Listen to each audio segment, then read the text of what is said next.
Si Ningfeng ay nagpatuloy na ikwento ang nangyari. Sinabi niya kay Han Yin tungkol sa Evil God. Ipinaliwanag din niya na tinatawag ng mga gods ang nilalang na ito na Evil God, at bawat spell na nililikha niya ay otomatikong nagiging bawal na dark spell. Gayunpaman, iginiit ni Han Yin na hindi siya ang Evil God. Sinisi niya ang iba pang gods na ang mga makasariling hangarin ang nagdulot ng mga walang kabuluhang digmaan, na naging sanhi ng pagkamatay ng kanyang mga tauhan at miyembro ng kanyang clan. Naniniwala siya na si Ningfeng lang ang lumaban para sa katarungan para sa kanila, dahil walang ibang nagmalasakit sa kanilang buhay. Nagpasalamat si Ningfeng sa kanyang tiwala, at nangako na gagawin ang lahat ng kanyang makakaya upang protektahan ang lahat mula sa karagdagang pinsala. Dahil sa labis na kaligayahan na makasama muli si Ningfeng, napaluha si Han Yin, at mahinahon siyang pinayuhan ni Ningfeng na huwag nang umiyak. Pagkalipas ng ilang oras, naguluhan pa rin si Ningfeng habang iniisip ang eksaktong kahulugan ng salitang world level. Kaya't ipinaliwanag ni Han Yin na ang world level ay tumutukoy sa lawak ng kaalaman ng mga gods tungkol sa isang partikular na mundo. Maraming mga mundo sa sansinukob, ngunit hindi lahat ng mundo ay pinapaboran ng mga gods. Binanggit niya na ang isang mundo ay napapansin lang ng mga gods kapag mayroong intelihenteng buhay na lumitaw doon, ngunit pansamantala lang ang atensyong ito, katulad ng aksidenteng madiskubre ang isang bahagyang magandang insekto. Dagdag pa ni Han Yin, ang isang mundo ay maaari lang makamit ang pabor ng mga gods at makamtan ang mas mataas na sibilisasyon at kapangyarihan sa pamamagitan ng pagsasailalim sa mga pagsubok ng gods. Pagkatapos, nagmuni-muni si Han Yin tungkol sa sinabi ni Ningfeng na ang pinakamalalakas na nilalang sa mundong iyon ay nasa paligid lamang ng antas 150.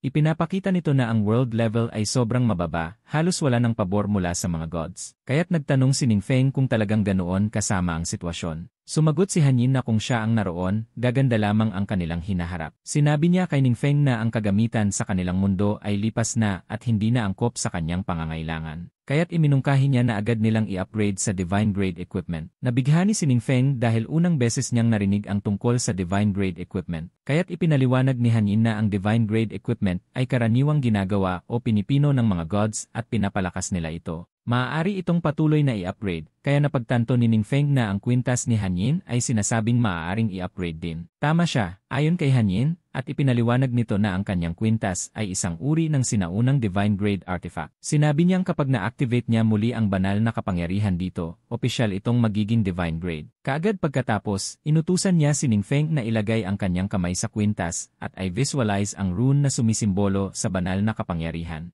Mabilis na sinunod ni Ningfeng ang mga tagubilin at ang kwintas ay nagsimulang magliwanag. Di nagtagal, nagkaroon ng marka ang kwintas at naging Divine Grade item. Namangha si Ningfeng na gumana ito at sinabi ni Han Yin na kahit ang mga napili ng mga gods ay hindi magawa iyon. Dahil dito, naisip ni Han Yin na tila ang kanyang Lord God ay laging may tanong sa kanilang pagkakakilanlan at umaasa siyang mawawala na ang mga alinlangan na iyon. Pagkatapos, lumitaw ang panel information para sa kwintas. Nagulat si Ningfeng nang makita na mayroon itong 1,200 spirit points, halos katumbas ng kabuang lahat ng kanyang katangian sa sandaling iyon. Sinabi ni Han Yin na tutulungan niya si Ningfeng na makahanap ng tamang mga materyales upang higit pa itong mai-upgrade. Pagkalipas ng ilang oras, dumating ang umaga. Binati ni Ningfeng si Han Yin at binanggit niyang mukhang maayos ang lagay nito. Napagtanto ni Ningfeng na hindi niya namalayang matagal na pala silang nag-uusap kahapon. Nalaman niya na ang dating mundo ni Han Yin ay lubos na naiba sa kanila, kaya't maraming karanasan nito ang hindi angkop sa kanilang konteksto. Pagkatapos, nagtungo si Ningfeng sa isang di kilalang secret realm. Nakakita siya ng ilang halimaw. Gayunpaman, niyelo niya ang mga ito gamit ang kanyang bagong kakayahan. Bumagsak ang halimaw sa lupa bilang resulta. Namangha ang mga kasamahan ni Ningfeng sa kung paano niya hinarap ang halimaw. Samantala, nasiyahan si Ningfeng sa paggamit ng 1,200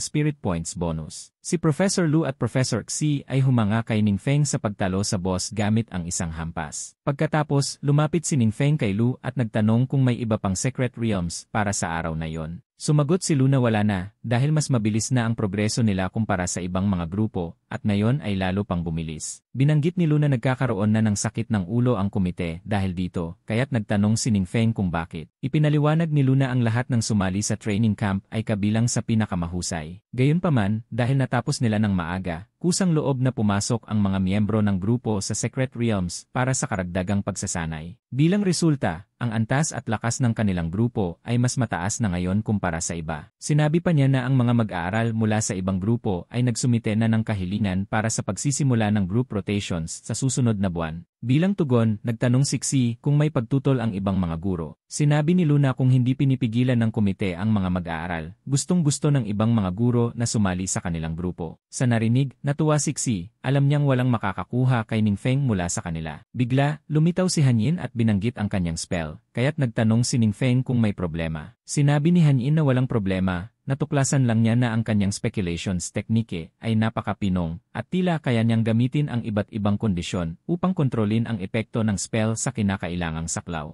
Kaya't sinabi niya kay Hanyin na may mga klase siya sa gabi at makikinig siya sa mga guro para malaman ang sagot. Pagkatapos ng ilang sandali, pumunta si Ningfeng sa kanyang klase. Ipinaliwanag ng professor na ang kabuuang pinsala mula sa isang skill ay nahahati sa dalawang bahagi, fixed damage at continuous damage. Nakinig si Hanyin habang binanggit ni Ningfeng na ang paborito niyang paksa, ang Tactical Actuarial Science, ay hindi lang tungkol sa mga sitwasyong labanan, saklaw din nito ang pisika, biolohiya, at topografiya. Napag-isipan niya na, dahil sa mababang world levels, kakaunti ang mas magagandang opsyon ng mga tao, kaya napipilitan silang sulitin ang mga mapagkukunang mayroon sila. Kaya't napagtanto niyang ang sistema ng pagsasanay na sinusunod nila ay nakabatay sa mga prinsipyong ito at matagumpay nitong nagluwal ng maraming magagaling na adventurers. Dahil nagustuhan ito ni Ningfeng, sinabi ni Hanyin na dapat itong isang pambihirang kaalaman at nangako siyang mag-aaral din ng masigasig. Di nagtagal natapos ang klase. Naglakad-lakad si Ningfeng sa kampus kasama si Wang Yu. Biglang may nakakita sa kanila. Tinawag ng tao si Ningfeng at tinawag siyang assistant teacher Ning.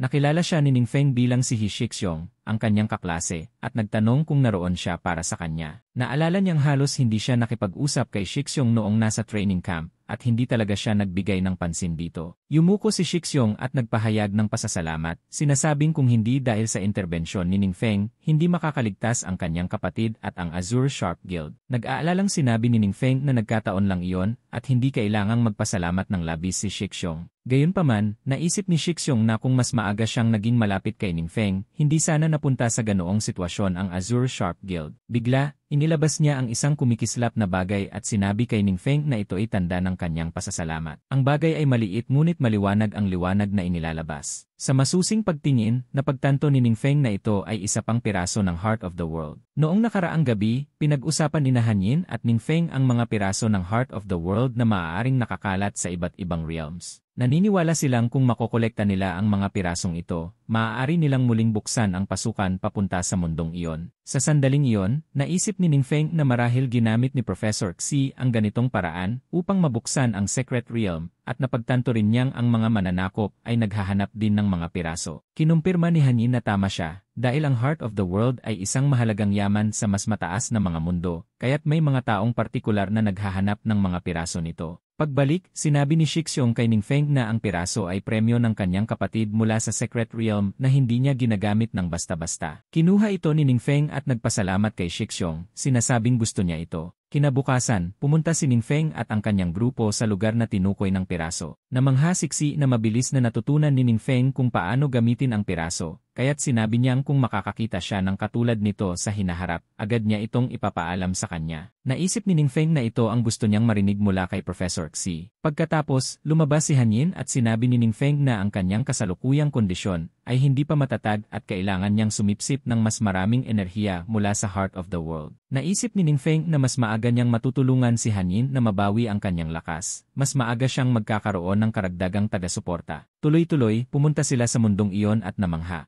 Nagulat sila sa hitsura ng Secret Realm. Nagduda si Ningfeng kung totoong Secret Realm ito dahil napakaganda ng lugar. Naguluhan si Hanyin dahil hindi ito mukhang nasira man lang. Pagkatapos, nagpatuloy silang mag-explore sa Secret Realm. Pagkalipas ng ilang sandali, nakita nila ang isang lungsod na tinitirhan ng mga tao. Binanggit ni Xuting na ang mga individual na iyon ay mga ordinaryong tao, kung hindi siya nagkakamali. Dahil dito, napagpasyahan ni Wang Yu na sila ay nakapasok sa ibang mundo. Gayunpaman, naniniwala si Hanyin na posible ito dahil ang piraso ng mundo ay dapat na nagdadala lamang sa katumbas nitong kaharian. Habang papalapit sila sa tarangkahan, pinigilan sila ng isang bantay at tinanong tungkol sa kanilang pinagmulan. Ningfeng at ang iba pa ay natigilan at walang masabi. Biglang nagtanong ang bantay kung sila ba ay mga adventurer mula sa ibang mundo. Tugon ni Ningfeng, paano niya nalaman iyon? Ipinaliwanag ng bantay na madaling hulaan iyon base sa kanilang pananamit at sa tila hindi sanay nilang pananalita. Tinanong naman ni Xi kung madalas ba ang pagdating ng mga adventurer mula sa ibang mundo. Sagot ng bantay, nangyayari ito paminsan-minsan, ngunit bihira silang makakita ng mga kabataang tulad niya. Naiinis si Xi at iginiit na hindi siya bata. Sinabi ng bantay na maaari nilang tuklasin ang lungsod kung nais nila, ngunit pinaalalahanan silang huwag gumawa ng anumang gulo, kung hindi niya matitiyak ang kanilang kaligtasan. Habang pumapasok sila, nagdagdag ang bantay na bantayan ang bata at huwag hayaang maglayas ito. Dahil dito, mas nagalit si Xi at mariing sinabi na niya hindi siya bata. Samantala, napagtanto ni Ningfeng na ang mundong ito ay may sarili nitong mga adventurer, kaya hindi katakatakang hindi sila nagulat sa kanilang presensya. Bigla silang nakatagpo ng isang rebulto na kilala bilang ang Hero Alita, Daughter of Heaven, Guardian of the Empire. Naramdaman ni Ningfeng na kakaiba yon, dahil hindi niya naintindihan ang nakasulat na wika, ngunit nababasa niya ang teksto ng walang kahirap-hirap. Napansin din ni Xi na nakaukit sa pader ang mga ginawa ng bayani. Binasa niya na noong taon 1537 ng Starry Calendar, sumiklab ang isang alon ng kadiliman, ngunit tinalo ni Hero Alita ang madilim na kalangitan at nagtagumpay laban sa lahat ng puwersa. Pinabagsak ang mga demonyo sa harap ng kanyang espada. Ang kanyang magiting na gawa ay itinanghal bilang isang monumento para sa susunod na henerasyon. Habang binabasa nila ito, napagtanto ni Wang Yu na ang mundo ay talaga palang inatake ng mga halimaw. Ngunit salamat sa magiting na bayani na mag-isang lumaban na ibalik ang kapayapaan. Namangha rin si Naksuting at Jianshu na natalo ng isang tao ang buong hukbo ng mga halimaw. Samantala, napansin ni Feng Rui ang kakaiba. Tinanong ni Jianshu kung ano yon dahil parang balisa si Feng Rui. Mas maaga, napansin ni Feng Rui ang isang bagay sa puno. Binasa niya ang salitang tumakbo na lubos na nagpagulat sa kanya. Pagkatapos, sinabi niya kay Ningfeng at sa iba pa na ito ay nakasulat sa ilalim ng puno. Bigla, napansin ni Ningfeng ang isang hindi pangkaraniwan. Napansin niyang nakatingin sa kanila ang mga tao. Dahil dito, naniwala silang may mali sa kanila. Bigla, naglaho ang rebulto ni Hero Alita. Dagdag pa, ang mga naglalakad sa paligid ay nagbago at naging mga halimaw. Kinumpirma ni Ningfeng na ang lahat ng iyon ay mga ilusyon, kaya't naisip niya kung paano nila nagawa iyon dahil wala siyang naramdamang bakas ng mga undead.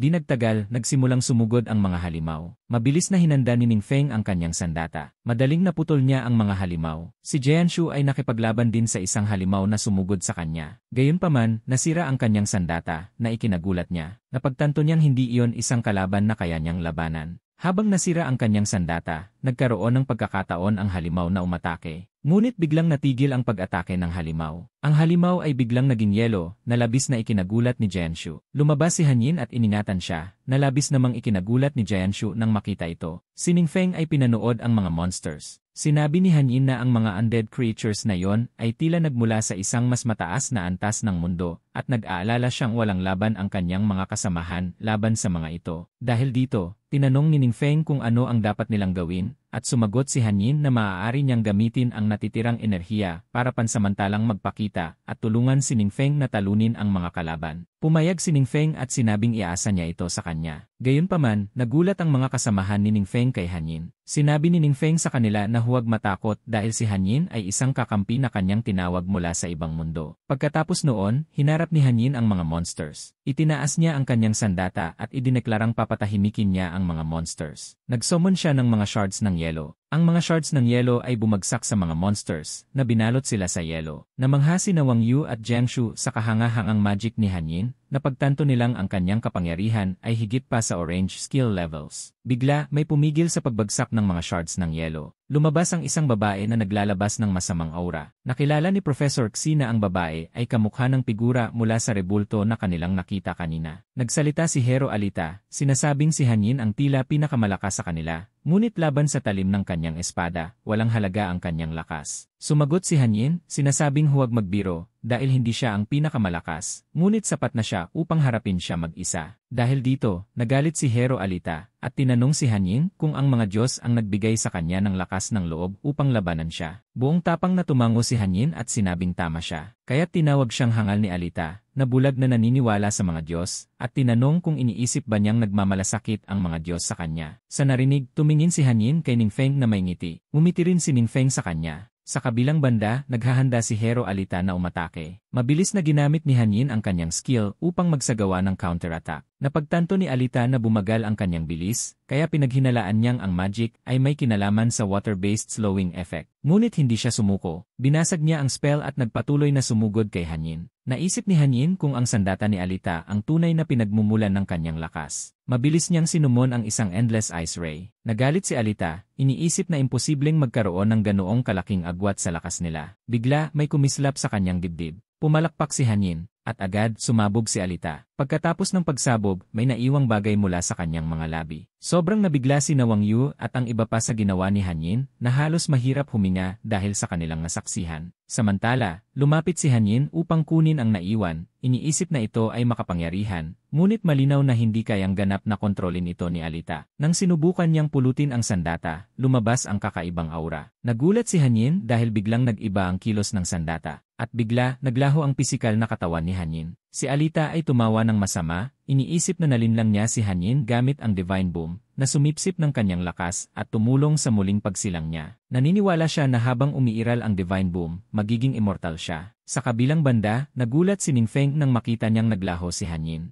Mabilis na lumitaw si Hanyin sa likuran ni Ningfeng at sinabing ayos lang siya, dahil biglang sinipsip ng sandata ang kanyang enerhiya, kaya hindi na niya kayang manatili sa pisikal na anyo. Dahil dito, nagpa siya si Ningfeng na tingnan mismo ang sandata. Nang hawakan niya ito, may naramdaman siyang kakaiba. Sa kabilang banda, natuwa si Alita nang hawakan ni Ningfeng ang sandata, dahil hindi na niya kailangang sumipsip ng enerhiya mula sa mga undead. Nagsalita si Ningfeng kay Alita, tinanong kung bakit siya masaya. Nagulat si Alita na kinakausap siya ni Ningfeng. Tinanong niya si Ningfeng kung nakikita siya nito, at tumango si Ningfeng bilang sagot. Sa sandaling iyon, napagtanto ni Alita na hindi sumisipsip ng enerhiya ang sandata. Nang hawakan ni Ningfeng ang sandata kanina, lumitaw ang isang panel na nagsasabing may natukoy na end remnant at tinanong kung nais niyang simulan ang absorption. Lihim na natuwa si Ningfeng dahil hindi niya inaasahan na ang sandata ay talagang nagtatapos ng remnants. Pagkatapos nito, inutusan niya si Alita na ipaliwanag ang sitwasyon. Sa parehong oras, napansin ni Wang Yu at ang iba pa na tumigil sa paggalaw ang lahat ng undead. Sinimula ni Alita na ikwento kay Ningfeng na ang realm ay dating magandang bansa, kahit na madalas ang pagsalakay ng mga monsters. Palaging napoprotektahan nila ang bansa mula sa kapahamakan. Noong nakaraan, tinalo ni Alita at ng kanyang grupo ang isang monster. Bigla, napansin niyang kakaiba ang kilos ni Kalon. Sinabi ni Kalon sa kanya na may kahon sa harap niya. Ang panel ay nagsasabing isang Diyos ang tumutok sa kanya. Gayunpaman, hindi ito nakikita ng iba, kahit ni Alita, kaya inisip nila na si Kalon ay kinilala ng Diyos. Sa sandaling iyon, nakaramdam ng matinding presyon si Kalon. Habang lumalaban siya sa mga monsters, natuwa ang Diyos sa kanyang pagganap. Nakamit din niya ang pagkilala ng Diyos. Pagkatapos, sinabi rin sa kanya na maaari siyang pumili ng biyaya ng Diyos. Walang ano-ano, nagliwanag si Kalon at iniangat sa ere. Nagpaalam siya sa kanyang mga kasama at sa bansa. May luha sa kanyang mga mata, sinabi niyang palagi niyang babantayan sila mula sa tabi ng Diyos. Sinabi ng mga kaibigan ni Kalon kay Alita na huwag malungkot at isipin na mas mababantayan ng Diyos ang kanilang bansa. Dahil dito, napagtanto ni Alita na baka tama sila. Ngunit pagkatapos umalis ni Kalon, naganap ang digmaan. Sinakop ng mga monsters ang lungsod, kaya't nawala ng pag-asa si Alita. Ang lungsod ay nasa bingit ng pagkaubos dahil sa mga monsters. Umiiyak, tinanong ni Alita kung bakit hindi nagpakita ang Diyos o si Kalon kahit mas matindi ang pag-atake ng mga monsters. Sinimulan din siyang tanungin ng kanyang mga kasama kung mamamatay ba sila. Sumagot si Alita, sinabing hindi dahil mayroon pa silang huling pag-asa. Isang hindi kilalang tao ang lumitaw sa harap ni Alita. Binigyan siya ng taong iyon ng sandata. Sinabi ni Alita kay Ningfeng na ginamit niya ang cursed weapon upang itaboy ang mga sumasalakay na monsters, ngunit isinumpa rin nito ang buong bansa. Dahil dito, naisip ni Ningfeng na ang kapangyarihan ng dilim ay may kabayaran sa huli. Bigla, naramdaman ni Ningfeng na may dumating. Isang kakaibang tao ang biglang lumitaw mula sa wala. Binati siya ni Kalon at tinanong kung maaari niyang ibalik ang gauntlet sa kanya dahil ito ay pag-aari niya. Si Alita ay nagulat nang makita si Kalon. Kasabay nito, sinabi ni Ningfeng kay Kalon na ang gauntlet ay kanya. Nainis si Kalon, sinabi kay Ningfeng na ang sandata ay sadyang iniwan niya roon para sa isang ritual ng pagpapino. Nagtaka sina Alita at Ningfeng kung ano ang ibig sabihin ng ritual ng pagpapino. Bigla nagbago ang aura ni Kalon. Tinitigan niya sila at inihayag na ang sandata ay kanya. Nararamdaman ni Hanyin na ang lakas mula kay Kalon ay ang kapangyarihan ng Diyos, ang tunay na esensya ng banal na espiritu.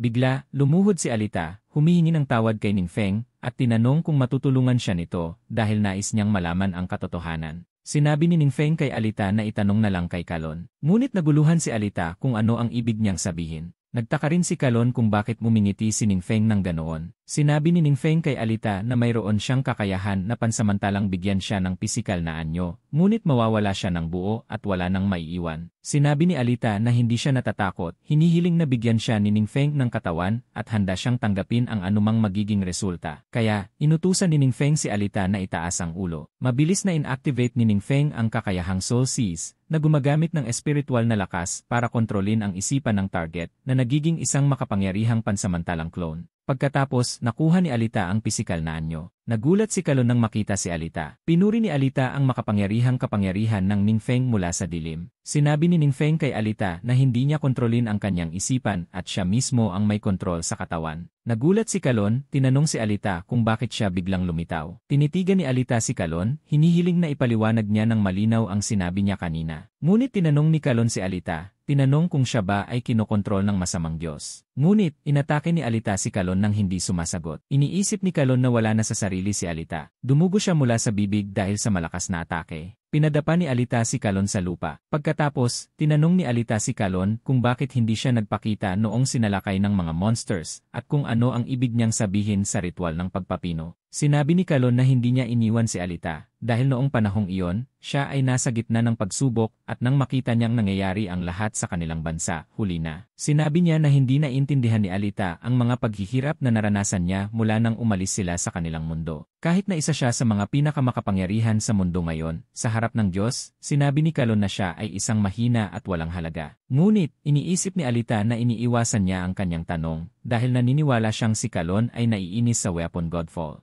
Ipinaliwanag ni Kalon na nag-iwan lamang siya ng magic mark sa Godfall nang ito'y maglaho, at nang iwan niya ang markang iyon, sinabi niyang patay na si Alita. Sa isipan ni Kalon, itinuturing niyang walang halaga at mangmang si Alita. Iniisip niyang kung hindi dahil sa paghina ng kapangyarihan ng mga Diyos sa sarili niya, magiging madali lang para sa kanya ang makipaglaban kay Alita. Bigla, tinaga ni Alita ang kanyang core, na hindi inasahan ni Kalon. Hindi nagulat si Ningfeng sa ginawa ni Alita, ngunit ang ekspresyon ng kanyang mga kasama ay kabaligtaran. Pagkatapos, lumuhod si Alita sa harap ni Ningfeng, ipinakita ang gauntlet at nagpasalamat, sinabing siya at ang kanyang mga tao ay sa wakas ay makakalabas sa walang katapusang bangungot. Tinanggap ni Ningfeng ang gauntlet at tinanong si Alita tungkol sa lokasyon ng Heart of the World at kung matutulungan ba niya ang kanyang mga kasama sa kanilang mga tanong na siya namang ikinagalak ni Alita. Inamin ni Alita na dati niyang iniisip na isang malaking karangalan ang mapili ni Charon ng mga Diyos, ngunit sa huli, sila'y iniwan at nakalimutan. Sa sandaling iyon, napagtanto niyang hindi pantay ang atensyon na ibinibigay ng mga Diyos sa bawat mundo. Umalis na si Ningfeng at ang kanyang grupo mula sa lihim na mundo at sinabi ni Alita sa kanila na hayaang pinalaya si Kalon magpakailanman kasama nila. Bigla, napansin ni Ningfeng na mayroong hindi tama kay Wang Yu. Iniisip ni Wang Yu kung makakaranas din ba sila ng parehong kapalaran ng mundo ni Alita dahil ang mundo ni Alita ay hindi nakaligtas sa tadhana ng pagkawasak kahit na may pagpalain ng Diyos. Mabilis na tiniyak ni Ningfeng kay Wang Yu na hindi ito mangyayari dahil hinihintay pa rin niyang ilabas siya ni Wang Yu para kumain ng masarap. Nang marinig ito, nakaramdam ng ginhawa si Wang Yu. Pagkatapos, tinanong ni Ningfeng si Professor Xi kung maaari nilang tapusin muna ang pagkain bago umuwi at sumang-ayon si Professor Xi. Biglang pumutok ang langit ng isang bitak. Mula sa bitak ay lumabas ang isang tao. Si Kalon ay buhay na muli, lamenting na siya ay isang hakbang na huli at ang pamilyar na presensya ay nawala na. Pagkatapos, nagtataka siya kung si Ningfeng nga ba ay ang omnipotent na mage. Nagdesisyon siya na mas mabuting imbestigahan ito dahil naroroon pa rin si Ningfeng sa mundong iyon.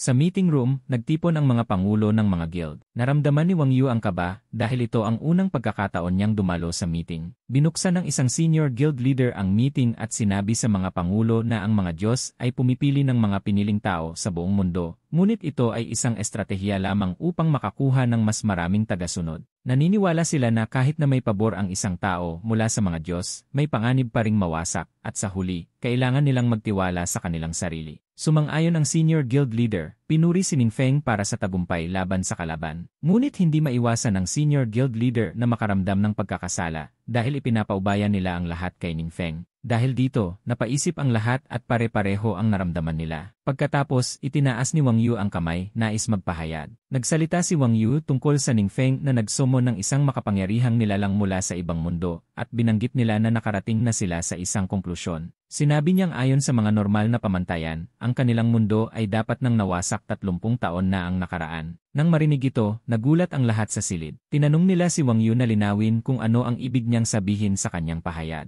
Ipinaliwanag ni Wang Yu na higit 80 taon na ang nakakalipas nang mag-fuse ang mga lihim na mundo sa realidad at tinamaan ang sangkatauhan ng hindi kapanipaniwala na dagok. Doon nagsimula ang mga adventurer sa sangkatauhan. Ngunit kahit noon, ang mga tao ay nasa malaking disadvantage laban sa mga monsters. Tanging dahil sa hindi mabilang na sakripisyo at pagsusumikap ng kanilang mga naunang henerasyon, nakaligtas ang sangkatauhan. Binanggit ni Wang Yu na sinasabi ni Han Yin na ang mga monsters na kanilang kinakaharap ay matagal nang lumampas sa kakayahan ng kanilang mundo, ngunit hindi pa sila naglalaho, na tinawag niyang isang milagro. Naniniwala siya na basta't mayroon silang pagkakataon, maaari nilang mapanatili ang milagro. Matapos niyang sabihin yon, nagkaroon ng katahimikan sa silid. Tinatanong niya kung may mali ba siyang sinabi. Ngunit sa kanyang gulat, nagsimulang pumalakpak ang lahat para sa kanya. Sinabi ng senior guild leader kay President Liu na talagang tamang desisyon ang pag-imbita kay President Wang. Kasabay nito, naisip ng mga pangulo na ang mga monsters ay naging mas mahirap labanan dahil lampas na sila sa kanilang mga limitasyon. Habang iniisip nila ang sinabi ni Wang Yu, nagdesisyon silang tumuloy sa susunod na paksa kung paano nila haharapin ang mga Diyos sa hinaharap. Sa syudad, kakatapos lang dumating ni Kalon, iniisip na ang isang mababang mundo tulad nito ay bihirang makakuha ng atensyon at hindi maaaring direktang magtungo ang mga Diyos. Nararamdaman niyang ang mundong ito ay nagtataglay ng kanyang trial secret realm at dahil kailangan niyang maghanap ng lugar para manatili, napagpasyahan niyang gawing santuaryo ito. Sa Azure Guild, naroroon si Shixong, determinado na magtrabaho ng husto upang maging mas malakas at matulungan ang Azure Guild na maibalik ang kanyang kaluwalhatian.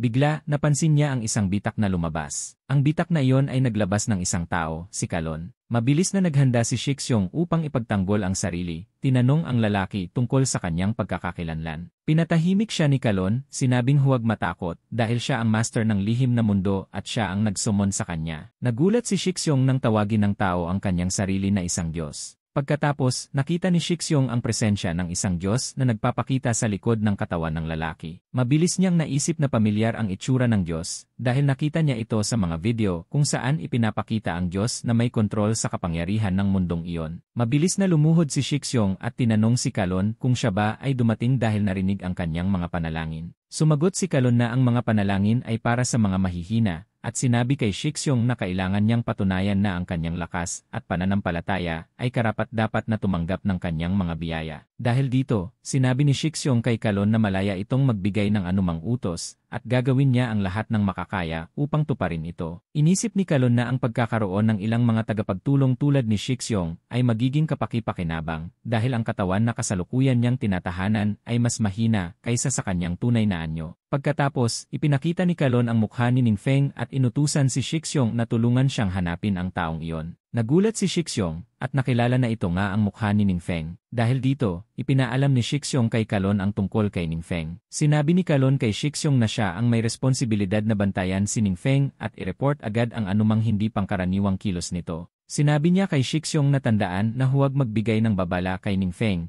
dahil maaaring isang masamang Diyos ito na sumira sa hindi mabilang na mga mundo. Kasunod ng sinabi nito, biglang naisip ni Shixong ang nakaraan. Sa kabilang banda, iniisip ni Kalon ang isang kakaibang lakas na naramdaman niya sa Trial Secret Realm, na pinaniniwalaan niyang ang Omnipotent Mage ay tiyak na nagtatago ng kanyang mga yapak. Pagkatapos, tinanong niya si Shixong kung sino ang kumumpleto sa pagsubok doon. Ipinakita ni Shixong si Duan, at sinabi niyang siya ay kaibigan ng masamang Diyos na iyon. Inisip ni Kalon na sayang, sinabi kay Shixong na ang karangalan ay dapat sana ay sa kanya, ngunit sinabi niyang huwag mag-alala dahil matutulungan niya siyang makuha ito. Inutusan niya si Shixong na ipagkaloob ang kanyang katapatan sa kanya, na agad namang sinagot ni Shixong. Pagkatapos ng insidente, pumunta si Shixong kay Ningfeng at ipinaalam ito sa kanya. Inipaalam niya na ang tinatawag na Diyos ay nag-claim na siya ay ang avatar ng tunay na primal spirit at ipinadala siya partikular upang lihim na mangalap ng impormasyon tungkol sa kanya. Nang marinig ito, hindi makapaniwala si Han Yin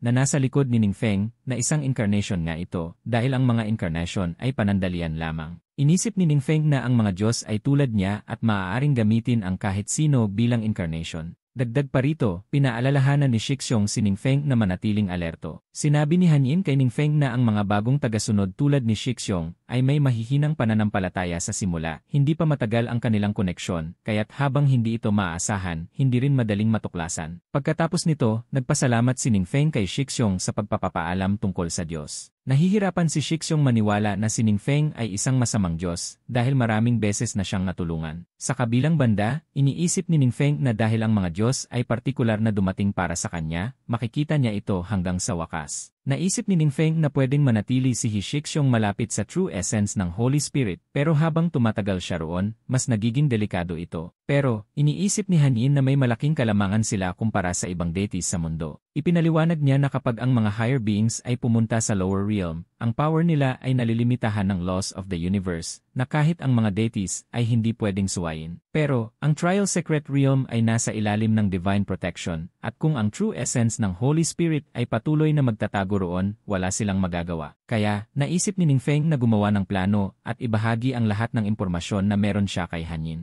Naisip din niya na ayon kay Han Yin, ang mundo ay parang sariling teritoryo nito, pero may isang skill ang kalaban na ikinababahala niya. Ang skill ay ang active skill, Pressure of the Strong. Ayon sa description, ito ay isang control skill na nakadepende sa level suppression para maging epektibo. Naisip ni Ningfeng na mababa ang kanyang tunay na level, at kung makita ng kalaban ang kahinaan niya, baka wala na siyang oras para mag-cast ng forbidden spell. Para makasiguro, kailangan niyang matuto ng spell na kayang lumaban sa mga mental attacks. Pero ang ganitong spells ay sobrang bihira at mahirap hanapin. Umupo si Ningfeng at sinabi kay Han Yin na gusto niyang bumalik sa base, kaya tinanong niya kung sigurado ba itong hindi sila mabubunyag. Sinabi ni Han Yin na huwag siyang mag-alala dahil ang tunay na anyo ng maliit na nilalang ay isang demon mula sa Dark World na kilala bilang Chaotic Terror Beast. Narinig ni Duan si Han Yin na sinabing kayang harangin ng nilalang ang lahat ng klase ng detection. Iniisip niyang nakakatakot ito, na kinumpirma naman ni Han Yin dahil isa itong high-level demon lord. Nagulat lalo si Duan sa sinabi. Pero, siniguro ni Han Yin na huwag silang mag-alala dahil napasunod na ni Ningfeng ang nilalang. Naging kalmado ito at ang dark power aura nito ay humina na. Bukod pa roon, nagulat si Duan nang sabihin din ni Han Yin na pwede niyang paliguan ang nilalang. Pero may pagdududa siya. Biglang sinabi ni Ningfeng kay Duan na may nakuha siyang reward mula sa Trial Realm at pwede niya itong gamitin. Ang reward ay ang active skill, Shadow Blade Storm at ang Indomitable Fighting Spirit. Agad na nagpasalamat si Duan kay Ningfeng at sinabing magsusumikap siyang lumakas pa at maging isang sandatang hindi matatalo sa mga kamay ni Ningfeng. Sa sinabi ni Duan, naisip ni Ningfeng na dahil sa Arlita's Trial Secret Realm bilang halimbawa, nagbago na ang pananaw ng lahat tungkol sa mga deities. Pagkatapos, naisip niyang maghanap kung may makikita siyang spells na panlaban sa mental attacks o anumang impormasyon tungkol dito.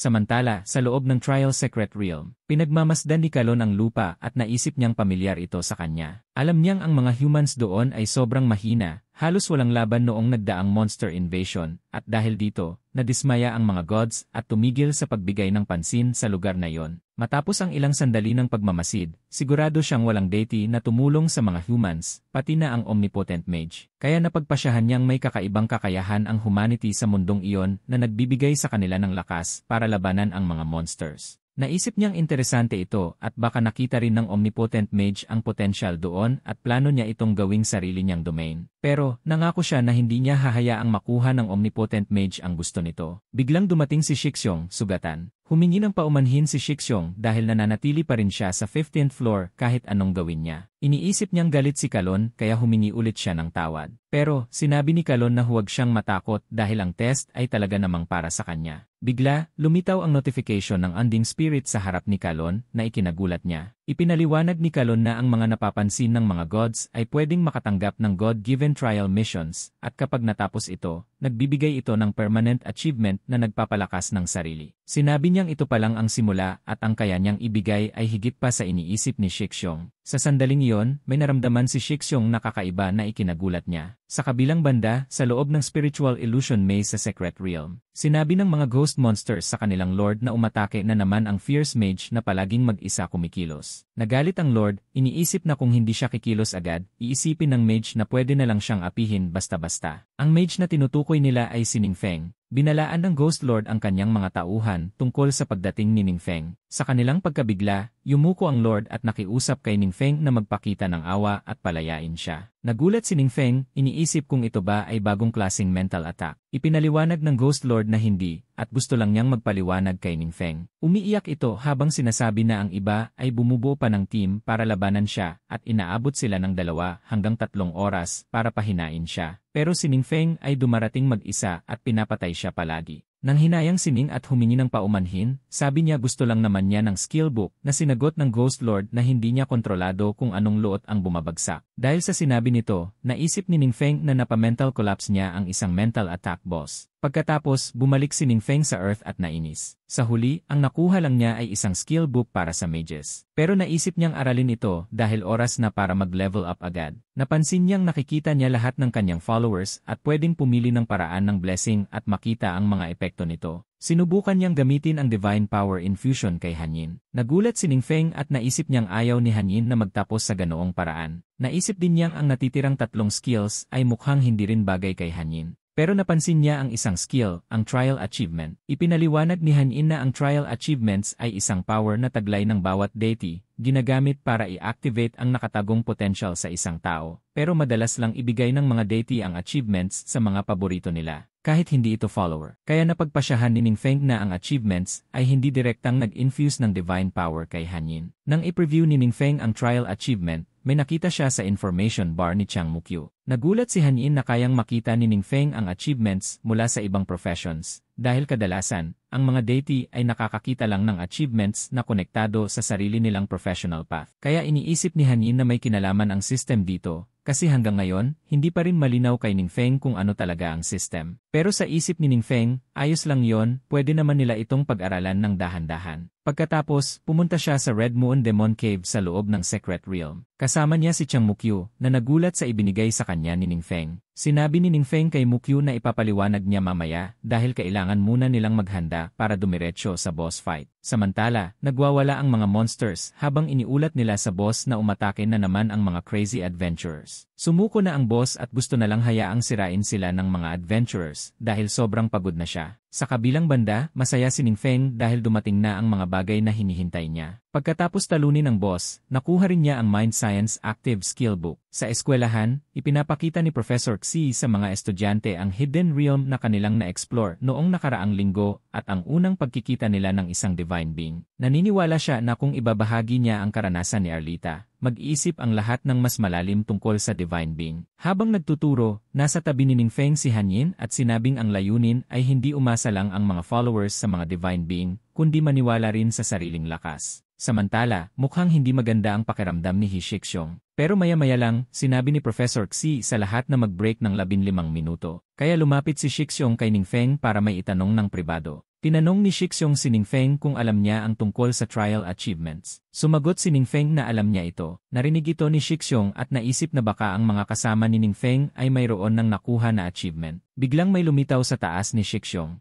Naisip ni Ningfeng na baka nakakuha si Shixiong ng isang unique achievement. Akala ni Shixiong ay hindi apektado si Ningfeng sa katotohanang binigyan siya ng achievement ng True Origin Spirit dahil parang normal lang ang reaksyon ni Ningfeng. Kaya sinabi niya kay Ningfeng na nag-aalala siya na baka ito ay paraan para kontrolin siya, kaya gusto niya itong kumpirmahin. Alam ni Ningfeng at Hanyin ang plano ni Shixiong, pero naisip ni Ningfeng na baka pwede pa niyang isama si Shixiong kung gusto pa rin itong tumulong. Samantala, sa loob ng Kangrui Guild, iniisip ng True Essence of God na kakaiba si Ningfeng. Sa dalawang pagkakataon na nagkita sila, naramdaman niyang ang Omnipotent Mage ay hindi na kasing lakas ng dati. Pero nagtataka siya kung bakit bigla na lang umatake ang Omnipotent Mage sa kanyang Trial Realm, ipinapakita ang kanyang kilos, na para sa kanya ay hindi maintindihan. Aminado rin si Shixiong na malakas si Ningfeng, pero alam niyang hindi pa ito gumagamit ng skills na hindi nila kayang intindihin. Sinabi niya sa True Essence of God na matapos maramdaman ang divine might nito, mahirap isipin na maikukumpara si Ningfeng dito. Pero naguguluhan siya kung bakit pilit pa ring sumama si Ningfeng sa kanilang training camp, kaya tinanong niya ang True Essence of God kung hindi ba natatakot si Ningfeng na mabuko siya. Sabi ng True Essence of God, may naisip siyang posibilidad.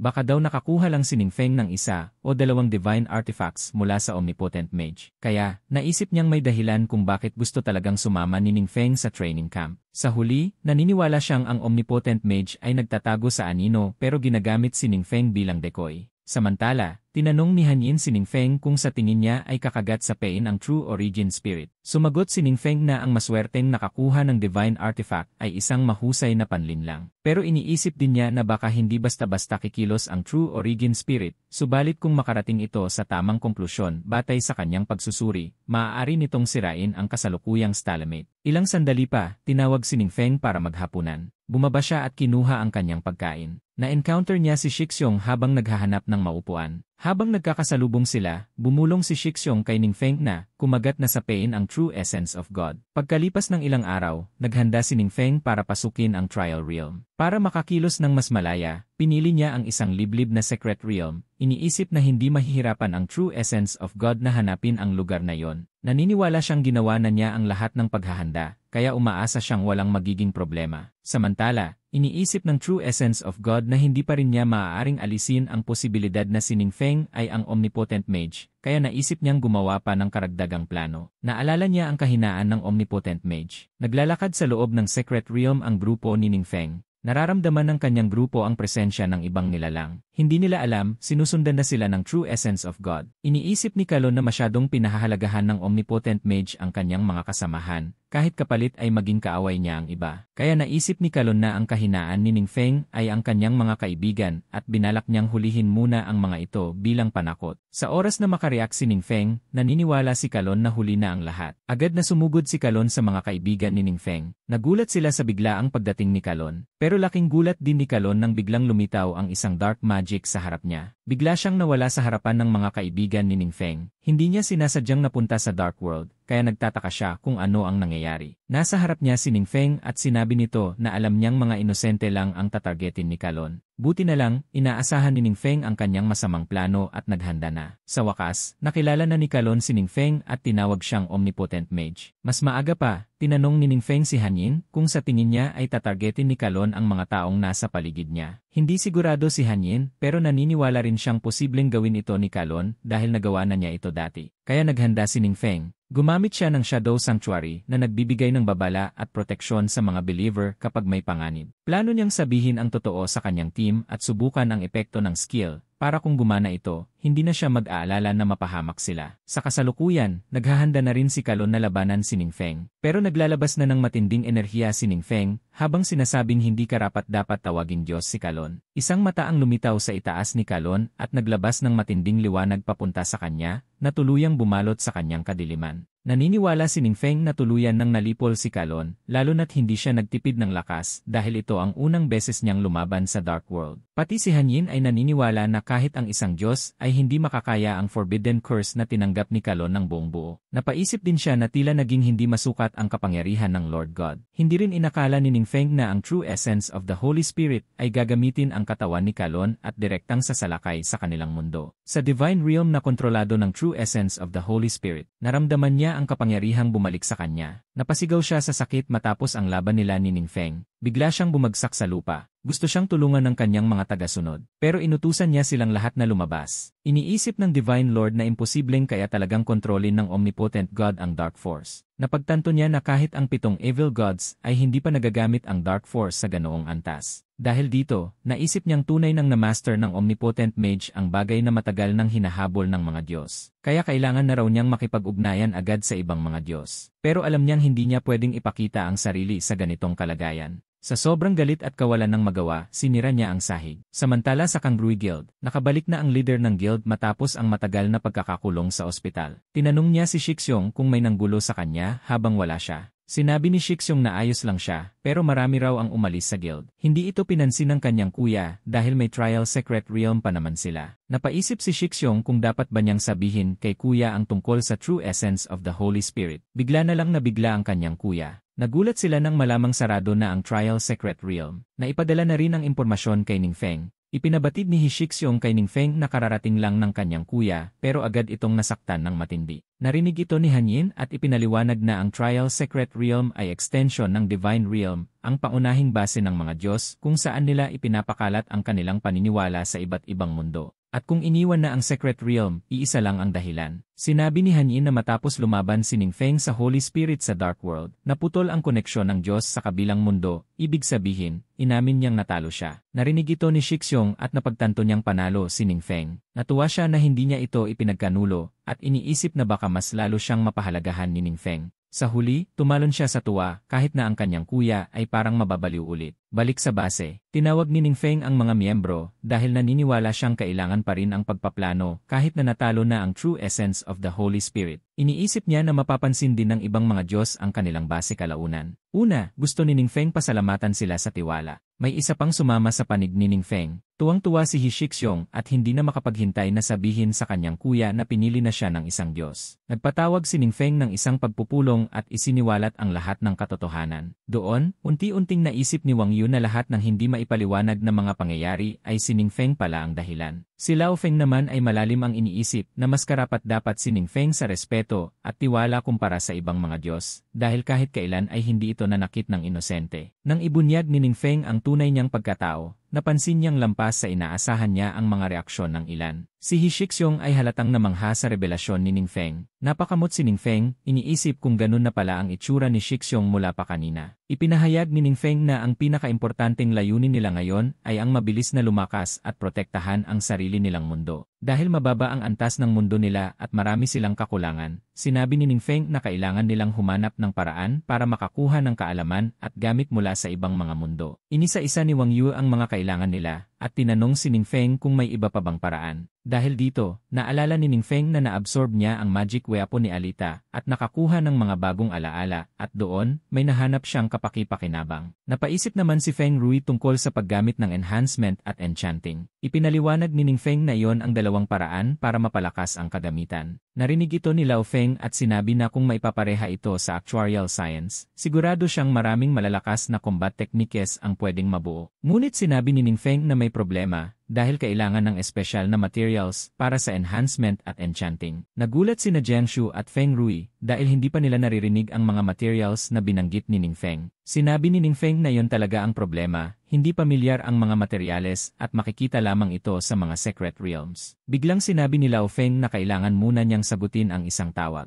Tinanong naman ni Wang Yu si Ning Feng kung ano ang itsura ng mga materyales. Samantala, naalala ni Lao Feng ang pangakong pupunta siya sa isang lugar agad-agad. Ipinaalam niya sa grupo na may kaguluhan sa Xijiang City at kailangan niyang magtungo agad. May isang masamang nilalang na nanggugulo sa syudad. May lalaking nagsabing walang sinumang kayang lumaban sa kanya. Dumating si Lao Feng at ipinaalam sa kanya na kamakailan lang lumitaw ang lalaki at walang epekto sa kanya ang mga atake. Kaya sinabi ni Lao Feng na susubukan niya. Ginamit niya ang kanyang firepower at inatake ang lalaki. Ngunit wala itong epekto. Hindi makapaniwala si Lao Feng sa nakita niya. Laking gulat niya nang makilala siya ng lalaki at sinabing walang silbi sa kanya ang magic ni Lao Feng. Dahil dito, napilitan si Lao Feng na gamitin ang buong lakas niya. Pero wala pa ring epekto. Ang suot ng lalaki ay armor na pinahusay gamit ang mithril, isang espesyal na metal na may matinding magic resistance. Nang marinig ni Lao Feng ang salitang mithril, nanlaki ang mata niya sa pagkagulat. Agad siyang tumakbo palayo, naiwan ang lalaki na nagtataka. Agad tinawagan ni Lao Feng si Ning Feng at ibinalitang nakahanap siya ng lead tungkol sa mithril. Naguguluhan ang ibang mga guild kung ano na ang nangyayari sa loob matapos marinig na sobrang lakas ng mutant. Iniisip nila na nakakatakot harapin ang ganong uri ng kalaban. Pero ang hindi nila alam, matagal nang natalo ang mutant. Nabugbog na ito at pati ang kanyang damit ay hinubad, kaya nagtataka siya kung bakit pa siya hinuhubaran. Mas maaga pa lang ay dumating na si Ning Feng at sinubukang suriin ang armor ng mutant. Akala ng lalaki, kahit kunin pa nila ang kanyang armor, hindi naman nila ito magagamit dahil lahat ng enhanced equipment ay naka-soulbind sa may-ari at hindi pwedeng isuot ng iba. Nagulat siya nang biglang tanungin siya ni Ning Feng kung saan niya nakuha ang kagamitan. Agad niyang ipinaliwanag na pinili siya ng isang demon lord at sinanay sa loob ng isang secret realm na kontrolado nito, at sa lugar na yon, may ilang mine na gumagawa ng mga espesyal na mineral na ginagamit pang-enhance ng kagamitan. Kaya't pinilit siya ni Ning Feng na bilisan ang pagsabi kung nasaan ang secret realm. Pagkatapos makuha ang lokasyon, agad na nagtungo si Ning Feng at ang kanyang grupo sa lugar, pero kailangan ng minimum na 30 participants para makapasok. Sinabi ni Lao Feng kay Ning Feng na mas mabuting magkasama silang lahat dahil napakahirap ng ganong klaseng secret realm at delikado ang mga kalaban. Ayon sa mutant, ang mga halimaw sa loob ay pawang mga Orsi na nahahati sa 5 tribes. Ang pinuno nila ay naninirahan sa pinakamalaking tribo at kailangan nilang talunin ito para makuha ang kontrol sa Secret Realm. Hindi na nag-aksaya ng oras si Ningfeng at pumasok na sila.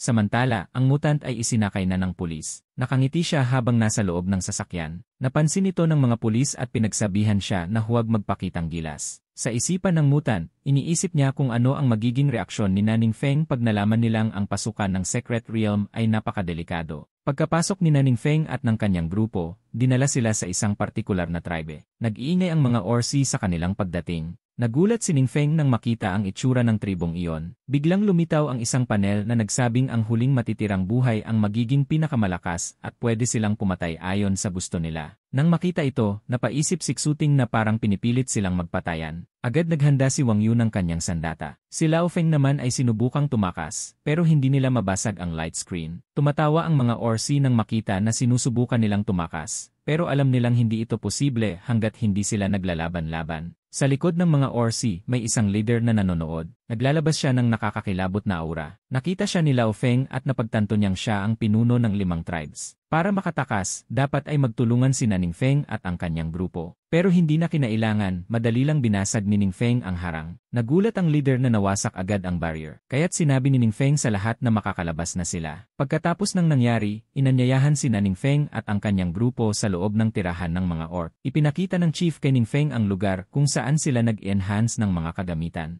Sinabihan niya ang kanyang alalay na tigilan na ang panginginig dahil ayaw niyang mapahiya sa harap ng boss. Pagkatapos, ipinaliwanag ng chief na ang enchantment ay isang sinaunang sining na minana pa mula sa kanilang mga ninuno. Nagtataka ang alalay kung bakit parang sobrang sunod-sunuran ang kanilang chief sa isang tao, kahit siya ang pinakamalakas sa buong tribo. Noong dumating kasi si Ningfeng, halos mamatay sa takot ang orc, iniisip niya na kung lumaban siya, tiyak na mawawasak siya agad. Buti na lang at agad siyang sumuko at naligtas ang kanyang buhay. Napaisip si Ningfeng na baka mainam makipagtulungan sa mga orc dahil wala pa silang ganong klaseng craft sa kanilang mundo. Biglang sinabi ng Orsi na karangalan nila ang gumawa ng mga kagamitan para sa kanila at iginiit na sila na ang bahala sa lahat ng may kinalaman sa equipment. Napaisip si Ningfeng kung bakit ganon kadaling pumayag ang mga ito ni hindi man lang tinanong kung magkano. Dahil dito, naisip niya na mahirap na lang silang kalabanin kung ganon ka-cooperative ang chief, pero hindi pa rin sila dapat pagkatiwalaan ng lubos. Kaya't sinabi ng chief na pwede silang gumawa ng isang Blood Oath contract, ang pinakamataas na antas ng kontrata sa kanilang tribo na may mahika at mabigat ang parusa sa sinumang lalabag. Agad pumayag si Ningfeng.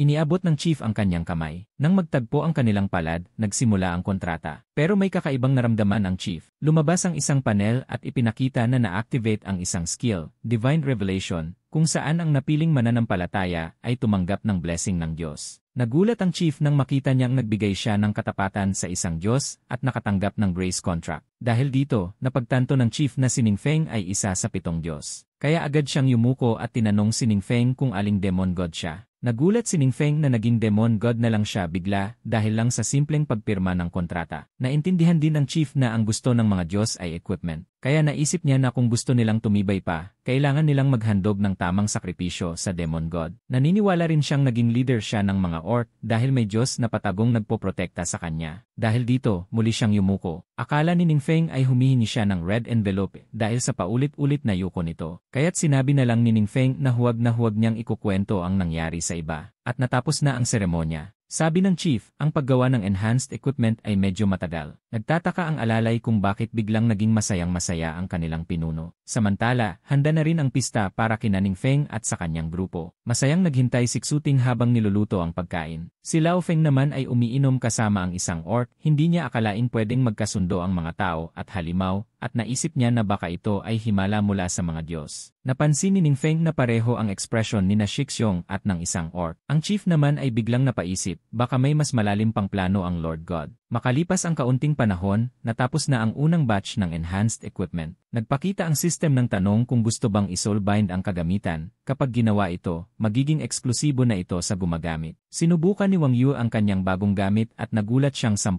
beses itong mas malakas kaysa dati. Bigla, may kakaibang naramdaman ang chief. Parang bumalik ang matagal nang nawalang kapangyarihan, kaya naisip niyang tinanggap ng dakilang Diyos ang kanyang alay. Kasabay nito, may naramdaman din kakaiba si Ningfeng. Lingid sa kaalaman nila, may isang kakaibang nilalang ang nagising. May narinig si Ningfeng na boses sa kanyang isipan. Napaisip siya kung bakit may nagsasalita sa loob ng kanyang kamalayan. Tinanong siya ng boses kung ano ang layunin niya. Pero sa halip na magulantang, naiirita lang si Ningfeng. Sino bang sumisigaw sa utak niya? Anong nangyayari? Biglang lumitaw ang isang demonyo, reklamo ng reklamo sa sinapit niya. Sa gulat niya, isang tao ang nakita niyang nakatayo sa harap niya, si Ningfeng. Tinawag niyang imaliit na demonyo, si Ningfeng at tinanong kung sino siya. Ganon din ang tanong ni Ningfeng pabalik. Ipinakilala ng demonyo ang sarili bilang Evil Ash, isa sa 7 demon gods, at sinabi niyang napakalaki ng kapangyarihan niya na kahit si Ningfeng ay hindi raw kayang arukin. Napaisip si Ningfeng, parang narinig na niya ito kay Hanyin noon. Inakala ni Evil Ash na natatakot si Ningfeng sa kanya, at sinabi niyang normal lang iyon para sa mga taong mula sa mabababang mundo. Pero biglang naalala ni Ningfeng kung sino talaga si Evil Ash. Noong panahon ng labanan sa pagitan ng 12 pangunahing Diyos at 7 demon gods, si Evil Ash ang Diyos ng kadiliman na siya mismo ang pumatay. Nagpanting ang tenga ni Evil Ash at galit na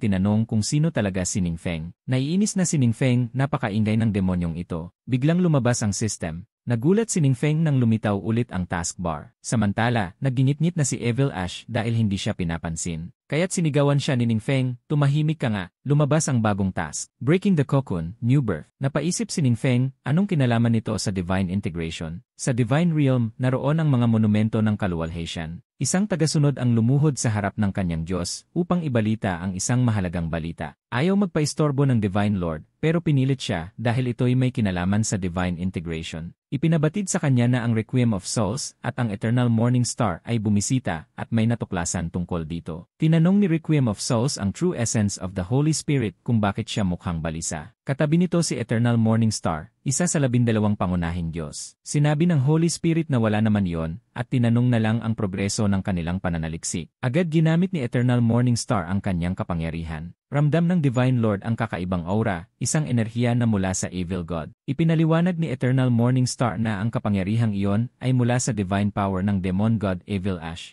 Dagdag pa ni Requiem of Souls, sa kanilang obserbasyon, matatag na ang fusion sa ngayon, pero ang ganap na pagsanib ng isa pang divine power ay mangangailangan pa ng mahabang panahon. Sa narinig na pagtanto ng Divine Lord, ang Omnipotent God ay kinuha ang kapangyarihan ni Evil Ash at naisama ito sa kanyang sariling lakas. Mas lalong lumalim ang kanyang pagkaunawa, naunahan na naman sila. At gaya ng dati, ang Omnipotent God ay laging isang hakbang sa unahan, kahit na wala siyang intensyong makipagkumpetensya. Ngunit ngayon, malinaw sa kanya na kung hindi siya pwedeng maging kakampi, dapat nilang gamitin ang lahat ng paraan para siya ay mawala. Habang nagsatsaa si Ningfeng, nag-isip siya ng malalim. Isang araw lang ang nakalipas nang siya ay umabot sa level 90 at nagsimula ng maghanda para tapusin ang 3rd class advancement quest. Ngunit hindi inaasahan, may nangyaring hindi niya inisip. Para sa kanyang ikatlong advancement, kinakailangan niyang pumasok sa secret realm na tinatawag na Hissing Jungle at kunin ang quest item na tinatawag na Nature's Insignia. Lumapit si Ningfeng sa mga gwardiya ng Hissing Jungle Secret Realm. Ngunit sinabi nila na kamakailan lang, bigla na lang nawala ang entrance ng Secret Realm. Dumating si Hanyin at sinabi na mukhang ito ay isang precursor ng Demonic Tide. Ayon kay Hanyin, ang ilang secret realms, kapag nakapag-ipon ng sapat na enerhiya, ay dumadaan sa isang maikling dormant state para mapalakas ang kanilang sarili. Kapag natapos ang pagpapalakas, magbabalik ang entrance ng secret realm at magiging mas malaki pa, at maglalabas ng maraming invading monsters. Tinatawag itong Demonic Tide. Ipinaliwanag ni Hanyin na kapag ang isang secret realm ay nanatiling dormant ng matagal, mas magiging marahas ang pagsalakay ng mga monsters kapag bumalik ito. Kung hindi ito maaaksyonan ng tama, magdudulot ito ng malubhang pagkasira. Naisip ni Ningfeng kung baka masyado na siyang huli, dahil mayroon lamang siyang 15 araw para tapusin ang kanyang task. Pumili si Ningfeng ng maniwala sa sistema. Kung magbibigay ito ng ganitong high-level quest, malamang hindi siya binibigyan ng pagsubok. Nagdesisyon siya na kailangan niyang ipaalam sa mga kasama ang tungkol sa Demonic Tide upang makapaghanda sila agad. Matapos itong ipaalam, nagpatuloy si Ningfeng sa pag-inom ng tiya kasama ang kanyang mga kasama. Isang babae sa grupo ang napansin ang estado ni Ningfeng, iniisip niyang mabilis siyang tumaas sa ranggo at hindi lamang siya iniimbitahan para maging highest commander, pati na rin ang mga espesyalista ay ipinadala para tumulong sa kanya. Samantala, ang 3 presidente ng 7 major guilds ay abala sa labas, nagsasagawa ng mga countermeasures. Sinabi ni President Yu na kailangan nilang lumikas agad ang mga tao dahil nagbigay ng babala si Ningfeng na kapag hindi na-handle ng maayos ang sitwasyon, maaaring magdulot ito ng malaking pagkasira. Isa sa mga presidente ang nagpasya na agad itong ayusin. Biglang may narinig silang malakas na tunog. Lumitaw ang isang portal sa itaas ng lungsod, at mula sa portal lumabas ang mga demonyo. Sa kabilang banda, sa Hissing Jungle Secret Realm, nag-aalala ang isang demonyo na baka magdulot ng problema ang pagpapabukas ng rift ng maaga. Ngunit pinatibay siya ng Grand Priest na nakaramdam ng tawag mula kay Evil Ash. Sinabi ng Grand Priest na maaari niyang tiyakin na hindi malayo si Evil Ash, at kung nais nilang makuha ang pabor ng Evil Ash, kailangan nilang mag-alay ng mga sacrifices agad. Samantalang ang mga protectors ay iniiwas ang mga tao, ang mga monsters ay nagsimula ng dumating at magdudulot ng kaguluhan.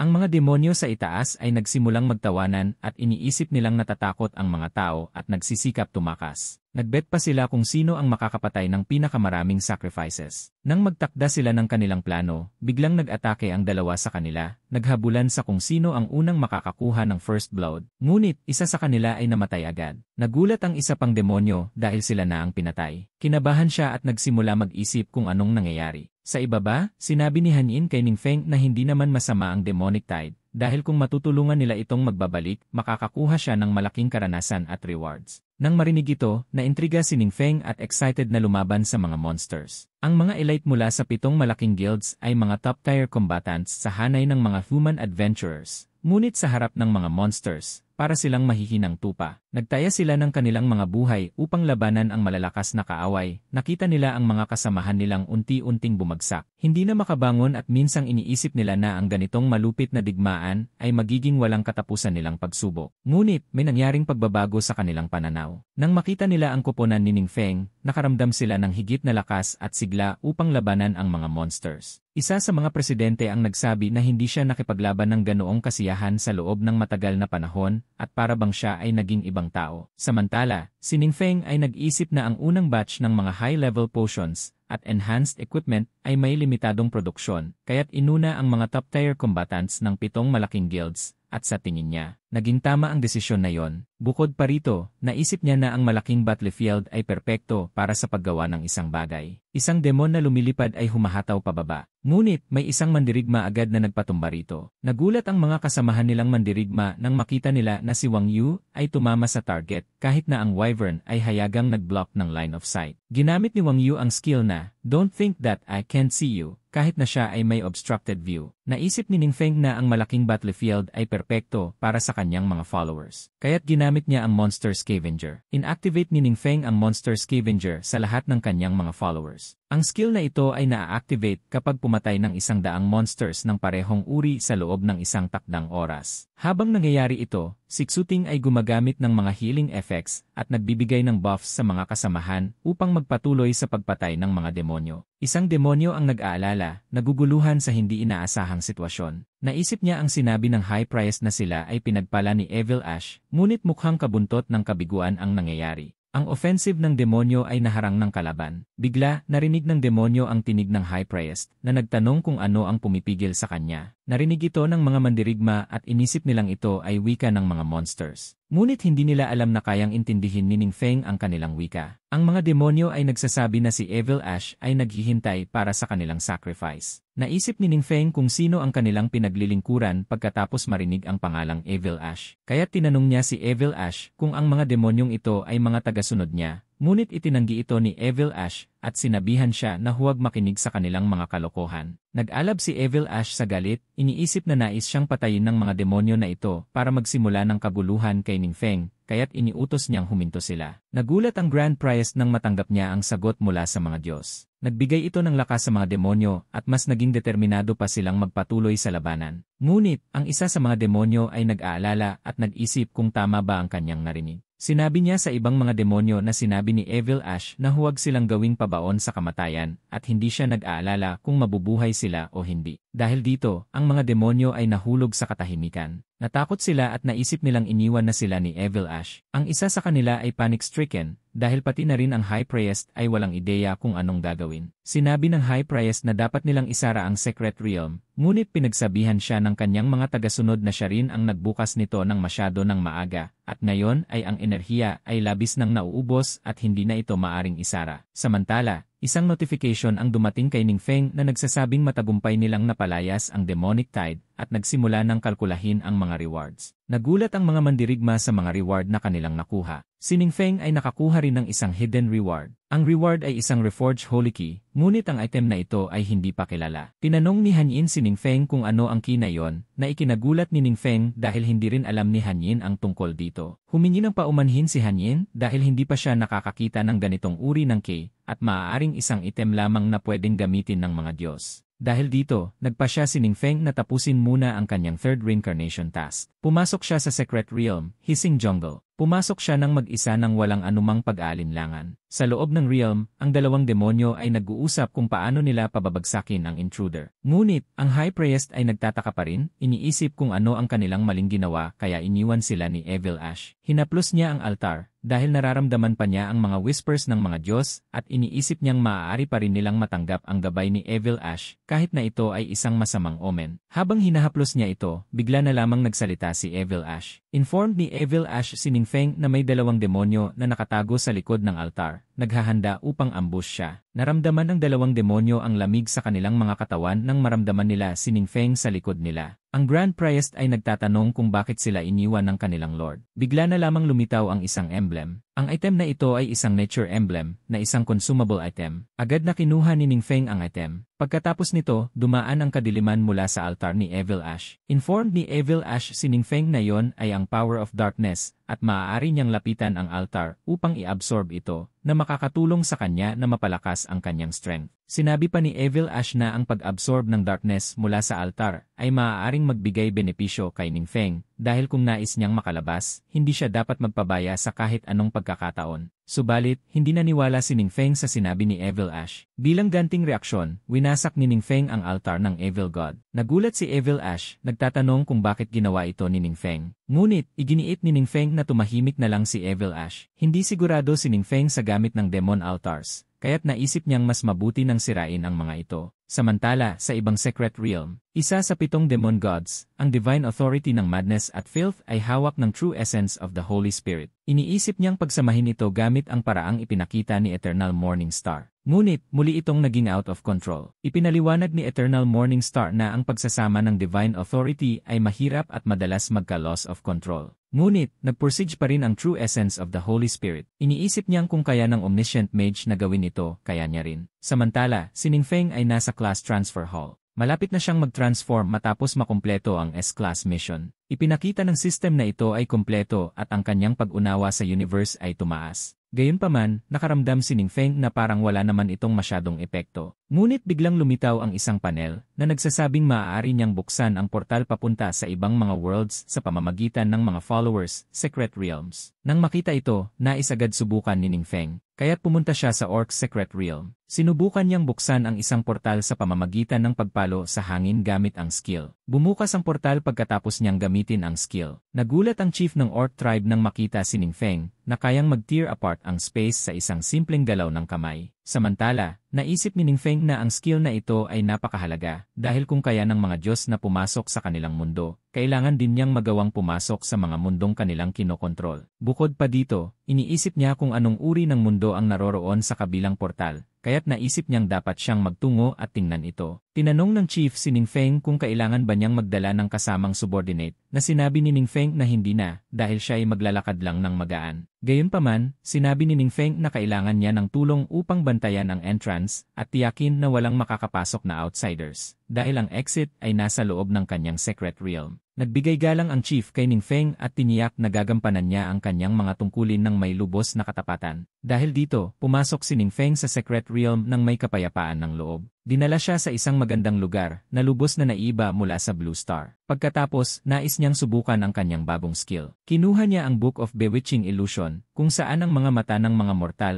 ay hindi makakakita ng kanyang mga illusion na nagbibigay daan upang manipulahin niya ito. Naisip ni Ningfeng na ang skill book na ito ay sadyang akma para sa kanya sa pagkakataong ito. Nagdesisyon siyang maghanap ng isang maluwang na lugar na may malinaw na tanawin upang magdesisyon kung anong direksyon ang kanyang tatahakin. Pagkatapos maglibot, nakita nila ang isang malaking syudad. Pumunta si Ningfeng sa syudad at naglibot habang itinagong ang kanyang presensya. Bigla, nakita ni Hanyin ang isang bagay sa unahan. Mayroong isang templo at naroroon ang mga followers ng Eternal Morning Star. Naalala ni Ningfeng na ang Eternal Morning Star ay ang deity na konektado sa mga support-oriented classes. Bagamat siya ay curious tungkol sa templo, nagdesisyon si Ningfeng na iwasan ito at hindi magpahalata. Kaunti lang, dumating ang mga followers ng Eternal Morning Star malapit sa templo. Naisip ni Ningfeng na kakalabas lang ng team mula sa isang secret realm at nakuha nila ang isang napakabihirang staff. Naniniwala siya na ang staff ay napakalakas, kaya't ang lahat ng iba ay naiinggit. Pagkatapos, iniisip ni Hanyin na ang staff ay kahawig ng staff na ginamit ni Ningfeng noon. Nagtaka si Ningfeng kung bakit sinabi ni Hanyin yon,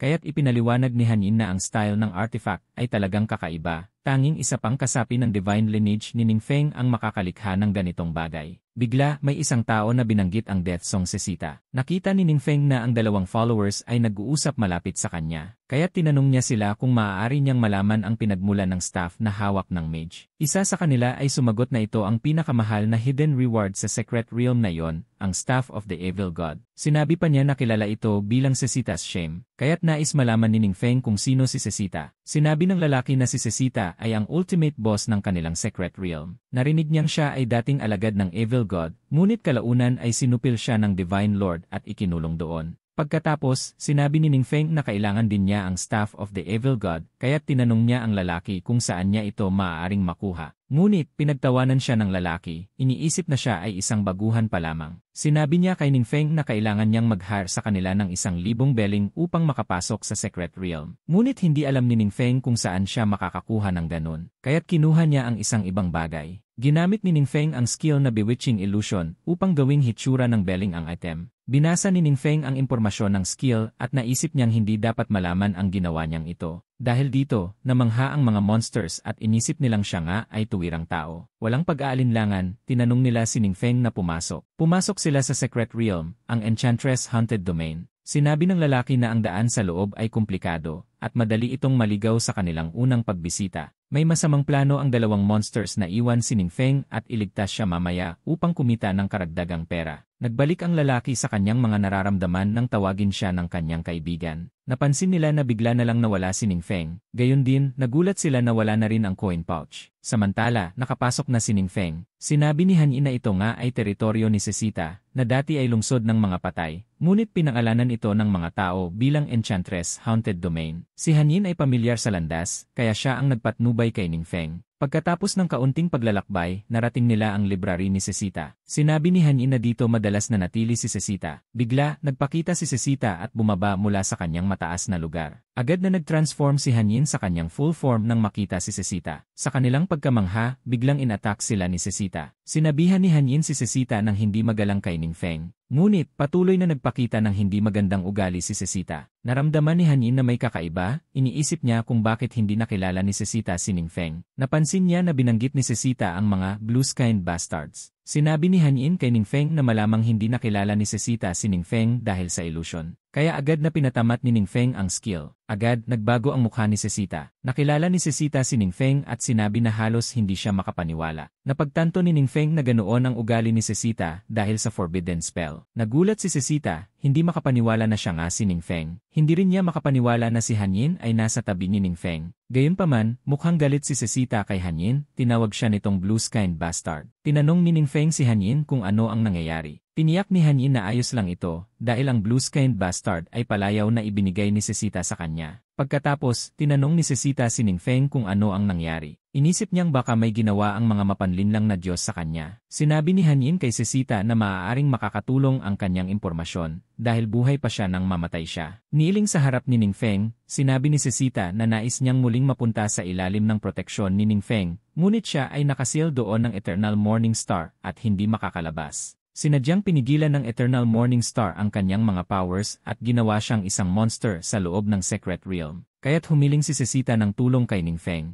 Naisip ni Ningfeng na ang sitwasyon ni Sesita ay iba sa kay Hanyin at hindi tiyak kung magiging epektibo ang dating pamamaraan. Sinabi ni Hanyin na tatanggapin nila anuman ang desisyon na gawin ni Ningfeng. Pagkatapos, sinabi ni Hanyin kay Sisita na kailangang patayin muna siya ni Ningfeng at pagkatapos ay maghanap ng paraan para mailigtas siya, dahil ganun din ang ginawa ni Ningfeng sa kanya. Pumayag si Sisita, sinabi niyang nagtitiwala siya kay Ningfeng. Isinagawa ni Ningfeng ang pagpapasya na ang lugar na ito ay apektado ng ibang Diyos, kaya't hindi dapat magtagal pa. Agad niyang kinuha ang kanyang sandata. Handa na siyang patayin si Sisita. Pinanahon niyang itusok ang espada sa katawan ni Sisita. Ngunit ang mga paa ni Sisita ay nakatali ng magic. Nagpakita ng isang simbolo sa ilalim nila. Nararamdaman ang aktibasyon ng simbolo mula sa labas ng realm. Nagulat ang mga monster sa nangyari dahil na-activate ang fourth teleportation. Napagtanto nilang na-trigger ang seal sa secret realm, kaya tinipon nila ang mga guards para pumasok sa realm at tingnan kung anong nangyari. Ipinangako nila na paparusahan ang sinumang magtatangkang sirain ang seal. Ang magic binding spell ay tumakip sa buong lungsod. Sinabi ni Sisita na masama ito dahil na-trigger ang magic array. Samantala, hindi natuwa si Ningfeng na hindi niya matagumpay na nailigtas si Sisita. Sa oras na yon, dumating na rin ang mga guards. Naniniwala silang si Ningfeng ay nahulog sa loob ng Goddess Seal. Humingi ng paumanhin si Sisita kay Ningfeng dahil sa pagpapabigat sa kanya. Ngunit, kakaiba ang enerhiya ni Ningfeng. Sinabi niyang mayroon pa siyang huling paraan, ngunit maaaring hindi ito magtagumpay at maaaring tuluyang mawala si Sisita kung magkamali. Ngunit, nagpasya si Sisita na huwag mag-atubiling at sinabi niyang mas pipiliin niyang mamatay kung hindi siya makakapagpatuloy sa paglilingkod kay Ningfeng. Walang pag-aalinlangan, inactivate ni Ningfeng ang Wind of Corrosion, isang kakayahang-kayang mabulok ang lahat ng liwanag. Ginamit niya ito upang subukang burahin ang buong lungsod. Sa isang iglap, nawala ang mga monsters. Nakamtan din ni Ningfeng ang Praise of the Fallen Staff, kung saan ang kaluluwa ni Sisita ay naroroon at hindi nawala dahil nakatanggap siya ng divine power mula sa Phoenix. Nakuha ni Ningfeng ang staff at napagtanto niyang nagtagumpay sila. Sa kabilang banda, ang chief ng orcs ay tahimik na nagbabantay sa exit. Bigla siyang nakakita ng isang pagbukas. Lumabas si Ningfeng mula sa portal, kaya't sinabi niya sa chief na maaari na siyang bumalik at siya ang mag-seal ng exit. Tumingin si Ningfeng pabalik at naisip na ang pag-maintain ng entrance ay kumokonsumo ng maraming enerhiya. Pagkatapos, naisip niyang sayang na hindi maaaring makapasok ang mga item mula sa mas mataas na mga mundo sa mga mas mababang mundo. Pero, sinabi ni Hanyin na ang mga artifacts ay maaaring mag-ignore ng mga ganitong rules, kaya't sa wakas, nakabalik si Sisita kasama nila. Matagumpay na dinala ni Ningfeng ang staff. Ang kanyang mga runes ay kayang direktang itaas ang isang artifact blank at gawing artifact at para buhayin si Sisita, kailangan niyang maghanap ng bagong world heart. Sa hinaharap, iniisip niyang kailangan niyang gawin ang ginawa niya kanina sa mga advanced worlds upang makakita ng mga clue. Samantala, sa templo ng Eternal Morning Star, tinanong ng Diyosa ang kanyang mga tagasunod kung ano ang nangyari sa Secret Realm. Humingi ng paumanhin ang isa sa mga tagasunod at ipinaalam sa kanya na may hindi kilalang intruder na pumasok sa Secret Realm na kanyang sinil. Nararamdaman ni Eternal Morning Star ang isang matinding dark power na siyang pumutol sa kanyang seal, kaya't tinanong niya kung may demonic invasion. Ngunit, hindi sigurado ang mga tagasunod kung ano ang nangyari. Kaya't sinabi niyang mga tanga sila at iniutos na magsagawa ng investigasyon. Ngunit, sinabi ng mga tagasunod na ang Secret Realm ay nawala na rin. Sa Earth, naglalakad si Ningfeng, dala ang demonic beast na kanyang tinim. Nakita siya ng isang malaking silid at naisip na doon na lang siya manirahan. Kaya't inilabas niya ang key. Tinanong siya ng system kung nais niyang i-reconstruct ang Secret Realm doon. Doon napagtanto ni Ningfeng ang layunin ng key, kaya't pinindot niya ang yes button. Ngunit, naisip niya na baka ang pag-save kay Sisita ay naka-attract ng pansin ng ibang Diyos. Sa malawak na kalangitan, ang Divine Domain ay pinamumunuan ng Eternal Morning Star. Ang Diyosa ay may kamalayan sa sitwasyon. Naramdaman niyang kabado siya dahil ang ganitong dark power ay pumutol sa seal na siya mismo ang nagset. Matagal na siyang hindi nakaramdam ng ganitong matinding unis at ang huling beses na naramdaman niya ito ay noong laban nila ng Omnipotent God.